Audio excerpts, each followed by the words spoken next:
Music by Vikesh भोजपुरिया।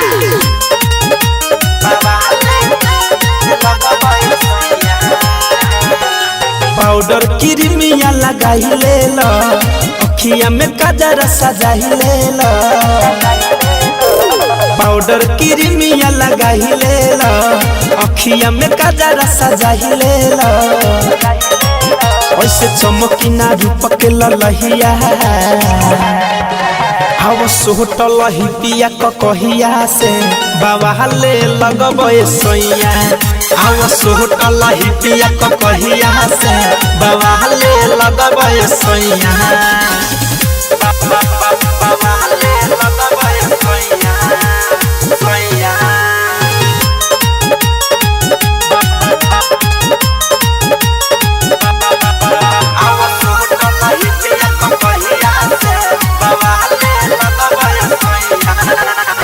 चमके लगब चानी लेखा, केहू पर जाई फीका हो।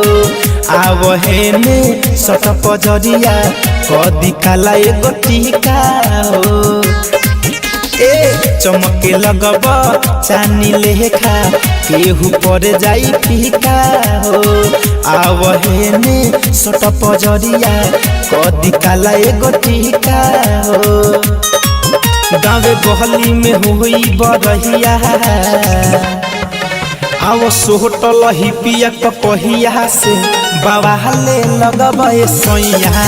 आओ सोहट लही पिया कहिया से बाबा ले लगबे सैया।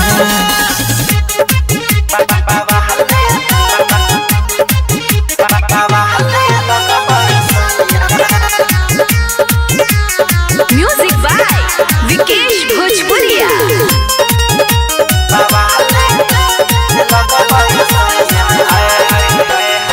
असही हरदम धनंजय पिया रही सुना झार के।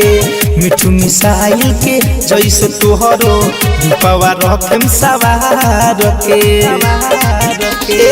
असही हरदम धनंजय पिया रही सुना झार के। मिठू मिसाइल के जैसे तोहरो रूपवा रखेम सवार के। जाई देखिला जाई पर छहिया, आव सोहट लही पिया कहिया से बाबा ले लगबे सैया। आव सोहट लही पिया कहिया से बाबा ले लगबे सैया। पाउडर क्रीमिया लगाई ले लो, अखिया में काजर सजाई ले लो। ऐसे चमकी ना रूप के ललहिया,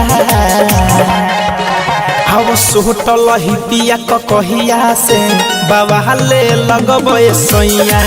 हव सोहट लही पिया कहिया से बाबा ले लगबे सैया।